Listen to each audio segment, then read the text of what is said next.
Hello friends, मैं श्वेता। और गुड़गांव में जो भी लोग हैं उन लोगों ने सुन लिया होगा कि जो गुड़गांव का रेलवे स्टेशन है, इसके रीडेवलपमेंट के लिए मोदी जी ने इसकी फाउंडेशन स्टोन जो है वो रख दी है। अब इसमें क्या क्या चीज़ें आएंगी और ये रेलवे स्टेशन बनने के बाद कहाँ के लोगों को एक अच्छी ग्रोथ और एप्रिसिएशन मिलेगी उनके इन्वेस्टमेंट में। अब जैसे हम सभी जानते हैं कि जो गुड़गांव का रेलवे स्टेशन है ये ओल्ड गुड़गांव से कनेक्ट करता है और बिल्कुल डेड एंड पॉइंट पर है।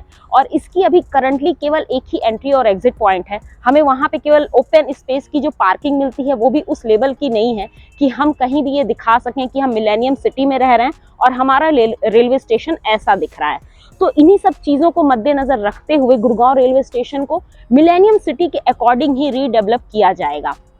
अब यहाँ पे जो फैसिलिटीज़ आएंगी, सबसे पहले तो मल्टी लेवल की कार पार्किंग आ जाएगी, क्योंकि जब ये रीडेवलप होगा तो यहाँ पे बहुत से लोग आएंगे, क्योंकि यहाँ पे एक और प्लेटफॉर्म भी बनेगा। अब ये वर्ल्ड क्लास एमिनिटी से पूरा फुल प्रूफ इसको कर दिया जाएगा। सबसे पहले फेज फर्स्ट मतलब पहले फेज का काम शुरू होगा, लगभग 295 से 300 करोड़ रुपए में ये पहला फेज जो है डेवलप किया जाएगा। इसमें आपको 12 लिफ्ट भी दी जाएंगी, सोलर पैनल के थ्रू सारी चीज़ें अटैच की जाएंगी। इसमें लॉन्जेस होंगे, रेलवे के ऑफिसेज होंगे और साथ में इसमें फूड कोर्ट भी होगा, तरह तरह के शोरूम्स होंगे। मतलब पूरी तरीके से एक मॉल का भी इसको शेप दिया जाएगा। 8 स्टोरी, इट मीन्स G+8 का जो है ये पूरा स्ट्रक्चर होगा। तो पूरा का पूरा आपका रेलवे स्टेशन एक मिलेनियम सिटी का कैसा रेलवे स्टेशन होना चाहिए उसके अकॉर्डिंग चेंज हो जाएगा।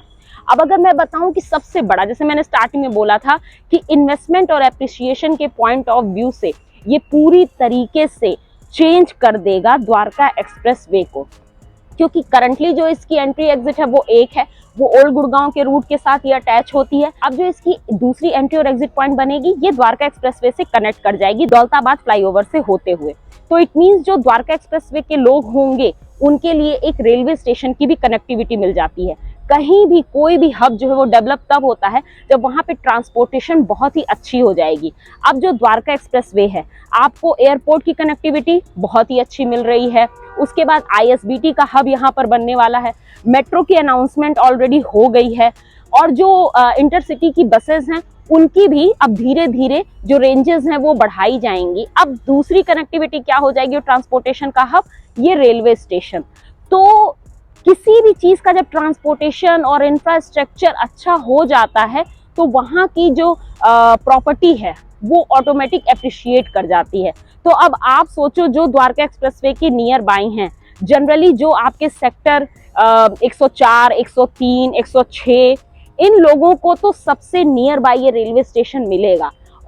और भी जो खासियत है द्वारका एक्सप्रेसवे की, तो ये तो हम सभी जानते हैं कि ये कितना लंबा द्वारका एक्सप्रेसवे है। अब तो इसके सर्विस रोड हैं वो भी बनने वाले हैं। तो द्वारका एक्सप्रेसवे के आसपास जितने भी ट्रांसपोर्टेशन और कम्युनिकेशन हब है बहुत ही अच्छे से डेवलप होने वाले हैं। तो अगर आपको लगता है कि आपको इसके नियर कोई भी इन्वेस्टमेंट आप प्लान कर रहे हैं तो नीचे स्क्रीन पे आपको मेरा नंबर दिख रहा होगा, आप उस पर हमें कॉल कर सकते हैं, व्हाट्सअप कर सकते हैं। और अगर वीडियो अच्छी लगी हो तो सब्सक्राइब जरूर कीजिएगा। मिलते हैं अपने अगले वीडियो में, तब तक के लिए नमस्कार।